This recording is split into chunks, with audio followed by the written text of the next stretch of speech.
विष्णु जी की जय हो। आज अपने सुनेंगे दशा माता व्रत की पहली कहानी। दशा माता की कृपा पाने के लिए इस कहानी को श्रद्धा भाव से पूरा सुने और समय समय पर हुंकारे भरते रहे। प्राचीन समय की बात है। एक राजा था, उसके दो रानियां थी। दोनों के ही कोई संतान नहीं थी।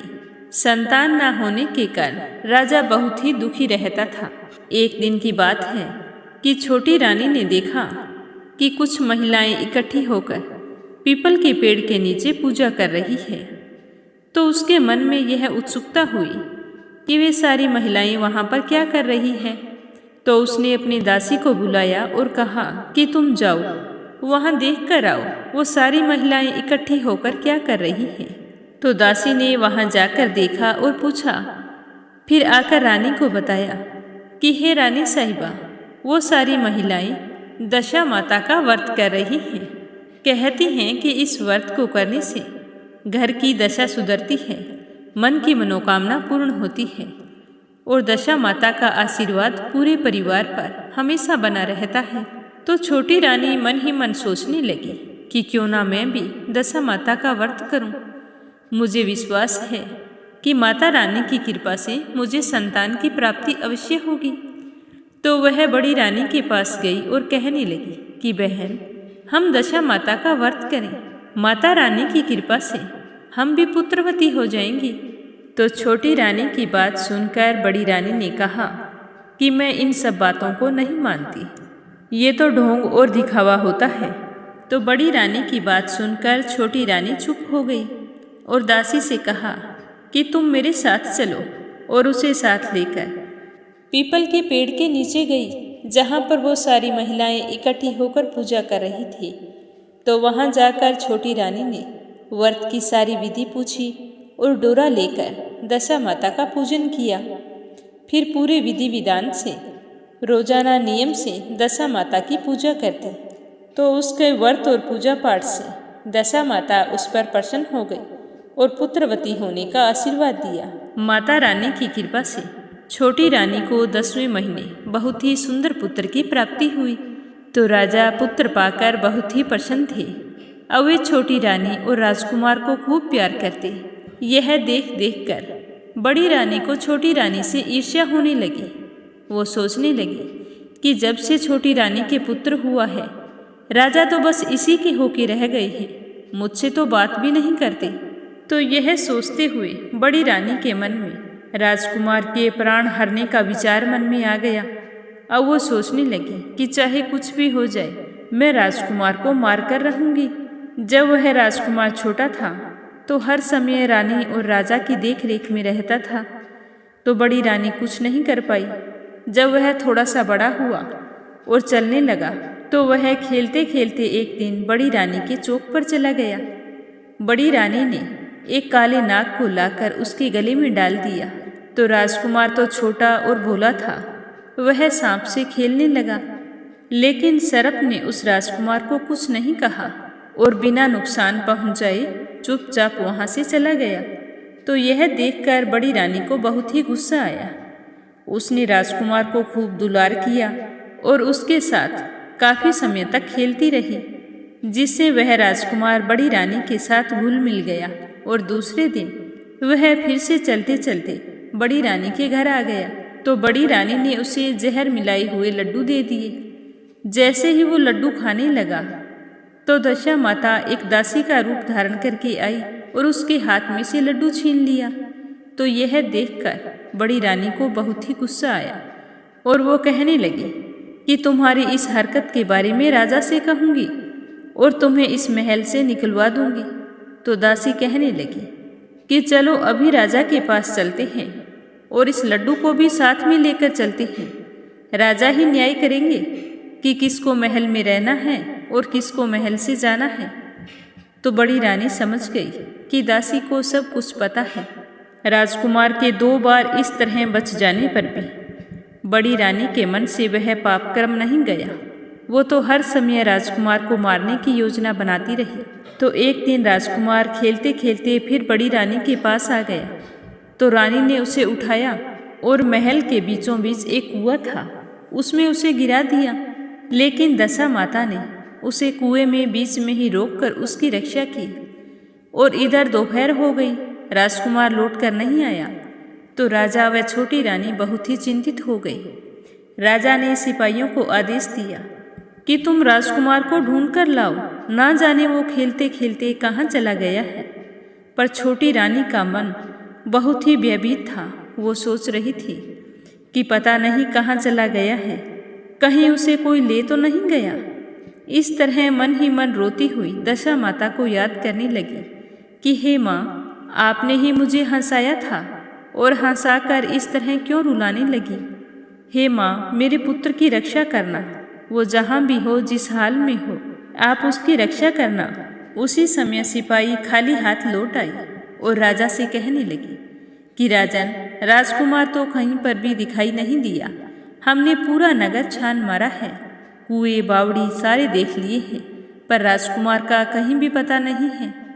तो यह सुनकर राजा और रानी दोनों पुत्र शोक में रोने लगे।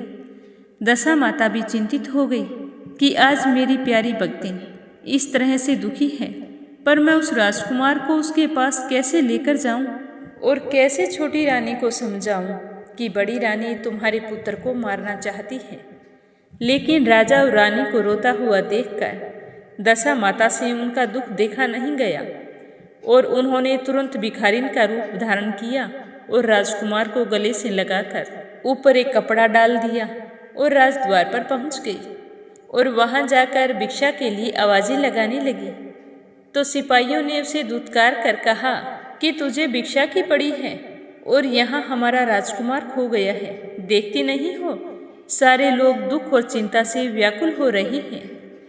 तो यह सुनकर दशा माता कहने लगी कि अरे भाइयों, पुण्य का प्रभाव बड़ा ही विचित्र होता है। अगर तुम मुझे भिक्षा दे देते हो तो तुम्हें तुम्हारा खोया हुआ राजकुमार जरूर मिल जाएगा। यह कहकर भिखारिन का रूप धारे दशा माता दहलीज पर पांव रखने लगी। तो सिपाहियों ने उसे आगे बढ़ने से रोक दिया। तभी दशा माता ने धीरे से राजकुमार के ऊपर से थोड़ा सा वस्त्र उठाया तो वो समझ गए कि राजकुमार इसके पास है। तो उन्होंने उसे अंदर जाने दिया और दशा माता राजकुमार को लेकर महल के अंदर चली गई और चौक पर उसे छोड़कर वापिस चली आई। अपने पुत्र को सकुशल देखकर राजा और रानी बहुत ही खुश थे। लेकिन छोटी रानी की नज़र उस भिखारिन पर पड़ गई तो वह तो भागकर बाहर आई और उसे आवाजें लगाने लगी कि तुम कौन हो, रुको, मुझे तुमसे बात करनी है। 3 दिन हो गए, मेरे बेटे को छिपाकर कहाँ रखा था और मेरे बेटे को छिपाकर क्यों लेके गई थी? तुमने ऐसा क्यों किया? तुम्हें पता है कि इन 3 दिनों में मैंने एक एक पल कितनी कठिनाई से व्यतीत किया है। तो छोटी रानी की बात सुनकर दशा माता वहीं पर रुक गई और कहने लगी कि बेटी, मैं तुम्हारे पुत्र की चोरी करने वाली नहीं हूँ, मैं तो तुम्हारी आराध्या देवी दशा माता हूँ। मैं तुम्हें सचेत करने आई हूँ कि बड़ी रानी तुमसे ईर्ष्या रखती है, वह तुम्हारे पुत्र के प्राण हर लेना चाहती है। एक बार उसने तुम्हारे पुत्र को मारने के लिए उसके गले में काला सांप डाला था, जिससे मैंने भगाकर तुम्हारे पुत्र की रक्षा की थी। दूसरी बार उसने इसे जहर मिलाए हुए लड्डू खाने को दिए थे, तो मैंने दासी का रूप धारण करके उसके हाथों से वो लड्डू छीन लिए। इस बार उसने तुम्हारे राजकुमार को अपने घर के आंगन में बने कुएं में धकेल दिया था, तो मैंने इसे बीच में ही रोककर रक्षा की थी। हे बेटी, तूने श्रद्धा भाव से मेरे व्रत और पूजा की है, मैं तुम्हारे पुत्र को कुछ नहीं होने दूंगी। मैं तुम्हें सचेत करने आई हूँ। तो दशा माता की बात सुनकर छोटी रानी माता रानी के चरणों में गिरकर रोने लगी और क्षमा मांगने लगी। बड़े ही विनीत भाव से कहने लगी कि माँ, मैं अज्ञानी हूँ, मुझे कुछ नहीं पता। मैंने तो जैसा सुना था उसी तरह आपकी पूजा की थी। मुझे क्या पता था कि आप कैसे हैं। मैंने आपके कभी दर्शन नहीं किए। आज आपने दर्शन देकर मुझ पर बहुत ही कृपा की है। मैं चाहती हूँ कि आप हमेशा मेरे महल में निवास करें और मैं बहुत ही खुश होकर आपकी खूब सेवा किया करूँगी।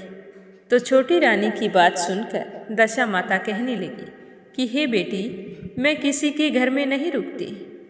जो श्रद्धापूर्वक मेरा ध्यान स्मरण करता है, व्रत रखता है, मैं उसके हृदय में निवास करती हूँ। मैंने तुम्हें दर्शन दिए हैं, इसीलिए तुम सुहागिनों को बुलाओ, यथाविधि उनका आदर सत्कार करो और भोजन करवाओ। पूरे नगर में ढिंडोरा पिटवाओ कि सारे लोग मेरा डोरा लें और व्रत करें, उनकी सारी मनोकामनाएं पूर्ण होंगी। इतना कहकर दशा माता अंतर्ध्यान हो गई और छोटी रानी मन ही मन दशा माता का धन्यवाद करते हुए महल के अंदर आई और अपने राजकुमार को गोद में लेकर खूब दुलार करने लगी और राजा से दशा माता के बारे में सब कुछ बताया। तो यह जानकर राजा भी बहुत खुश हुए और दूसरे दिन पूरे नगर में ढिंडोरा पिटवाया कि सारे लोग दशा माता का डोरा लें और व्रत करें। उसके बाद रानी ने राज्य की सौभाग्यवती स्त्रियों को निमंत्रण देकर बुलाया और उनके खूब आदर सत्कार से यथाविधि सेवा करके भोजन करवाया और फिर दक्षिणा में गहने आदि देकर विदा किया।